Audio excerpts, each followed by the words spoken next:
For the first 15 years of our marriage, we worshiped at a parish that we loved in a nearby town.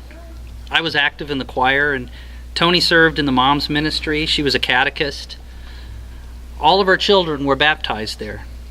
2 of them received their first reconciliation and their first communion there. But in 2005, we got this funny email.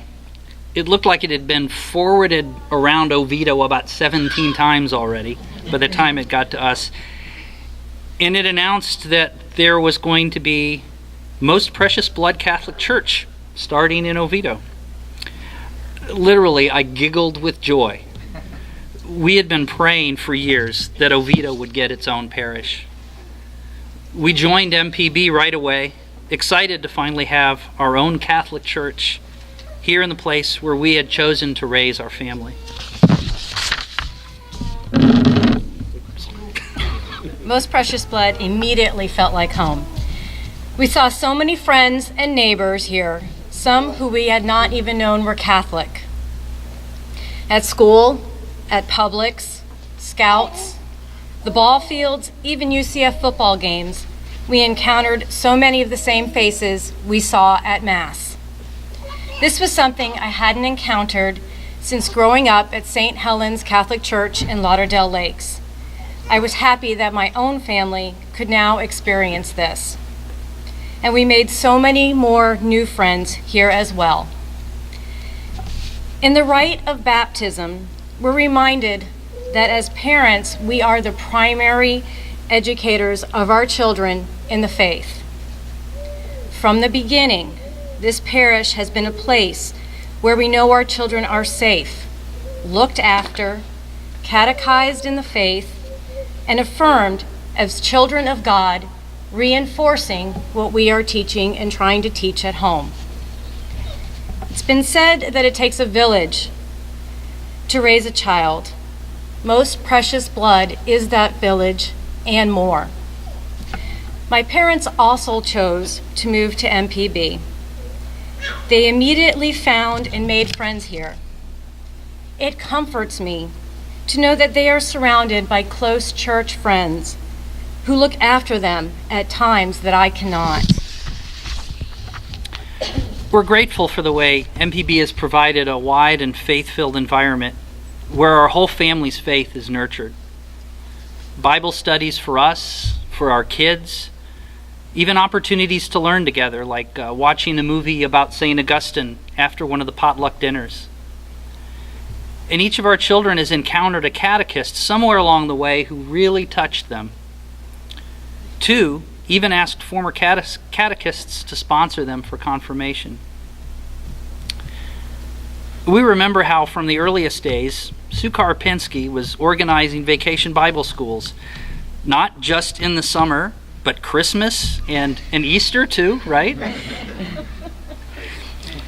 And we all did this, even though the only facilities we had at the time were a rented cafeteria, a rented gymnasium, and a dinky little office on Lockwood Boulevard.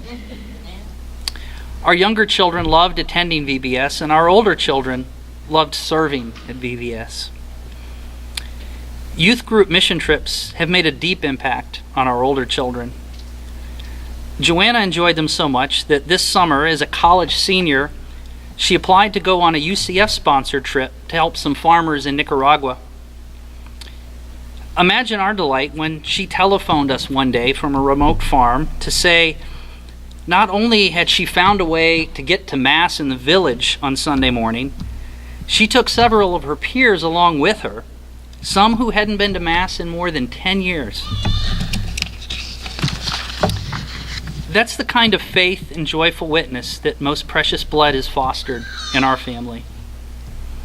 After the 10 o'clock Mass, we enjoy hanging out on the porch and talking with friends while our kids run around on the grass or play games under the shade of Lucky.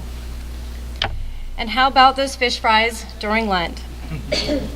We've also been blessed with many fine priests since 2005. Actually, yeah, right. Yes. Around our dinner table, we've enjoyed Father Stephen horsing around with the kids and maybe getting in trouble with the cook. Yeah, definitely. Father Jorge's infectious laugh. Father Alond chiding our youngest to eat his vegetables, comparing notes on really good science fiction movies with Father Scott, Father Hector's lightsaber lessons, Father David playing the piano, and his endless supply of corny jokes. and Father Dom skipping the table and heading straight to the sofa to kick off his shoes. Most precious blood is the family where the men whose hands feed us the body and blood of Christ and give a joyful witness to a life dedicated to Jesus and his church.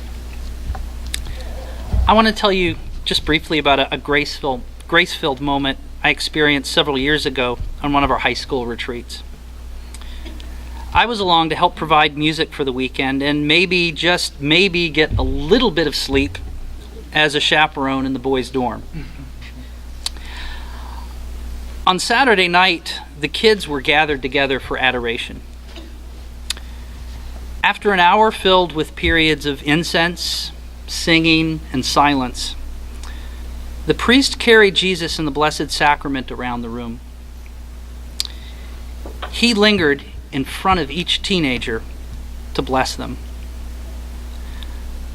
Some of them gazed silently at the Eucharist. Others cried. Some uttered prayers that only Jesus could hear. When adoration was over, some of the kids didn't want to leave the room. They just wanted to sit in front of the tabernacle and pray. I offered a silent prayer of thanks that night that I was able to witness a room with dozens of otherwise restless teenagers transformed by a powerful personal encounter with Christ. Toni and I are grateful that we belong to a parish where our children have opportunities like that to experience the treasures of our faith.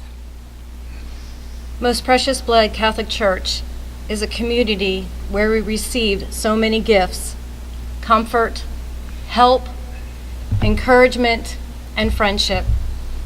A place where we can serve and where we receive. That's what Most Precious Blood Catholic Church means to us.